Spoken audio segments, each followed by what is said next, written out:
سعيدا كن فريدا عش بفخر في الحياة لا تبالي فالمعالي بالتحدي لا سواه كن سعيدا كن فريدا عش بفخر في الحياة لا تبالي فالمعالي بالتحدي لا سواه بالتحدي لا سواه حرر النفس ولا تحيا هباء يا ربيعا أنت والعطر الرداء حرر النفس ولا تحيا هباء يا ربيعا أنت والعطر الرداء خذ قرارا وانطلق لا تنتظر ليس كل الناس أهل للعلاء خذ قرارا وانطلق لا تنتظر ليس كل الناس أهل للعلاء ليس كل الناس أهل للعلاء تبارك الذي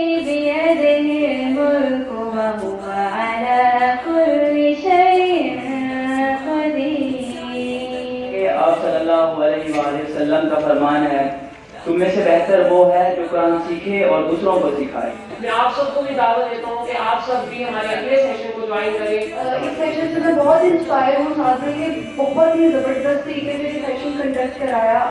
تو میری آپ سب سے یہی ہے اور میں بچیوں کو بھی اپنی لاء اسٹوڈنٹ کو بھی کہتی ہوں کہ آپ جوائن کریں. انسان کا بھی اسی طریقے سے ایک رأس المال ہے اور وہ رأس المال ہے انسان کی عمر انسان کا وقت. میرے اور آپ کے پاس ایک لمیٹڈ وقت ہے. آپ لوگوں کے پاس میرے پاس کتنا ہے ہمیں نہیں پتا. وہ لمیٹڈ وقت میرا اور آپ کا رأس المال ہے. اب ہم اس رأس المال کو کس طریقے سے استعمال کرتے ہیں وہ تین طرح کے لوگ ہیں. نمبر ون ایک وہ طبقہ ہے جو رأس المال کو پازیٹیولی استعمال کر رہا ہے.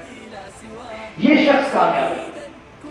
سیکنڈ نمبر پہ ایک کیٹیگری کے بندے ہوئے ہیں ہمیں سے کچھ ہوں گے وہ کیا کر رہے ہیں وہ اگرچہ نماز بھی پڑھتے ہیں سارا کچھ کرتے ہیں لیکن وہ رأس المال کو پروڈکٹیو استعمال نہیں کرتے. وہ خاموش ہے. دیکھو انسان کھیلے اچھی بات ہے لیکن کھیلے ہی یہ اچھی بات نہیں ہے. انسان گپ شپ کرے اچھی بات ہے صرف گپ شپ ہی کرے اچھی بات نہیں ہے. وہ اس میں گوا دیا نقصان ہے اس کا. تھرڈ نمبر پہ وہ بنتا ہے جو رأس المال کو نیگیٹیولی یوز کر رہا ہے یعنی اپنی ایج کو غلط کاموں میں استعمال کر رہا ہے غلط مجالس میں لگا رہا ہے غلط لوگوں کے ساتھ بیٹھ رہا ہے غلط جو ہے وہ ایکٹیویٹیز میں شامل ہے. یہ بندہ ظاہر بات ہے خسارے میں. عش بفخر في الحياة لا تبالي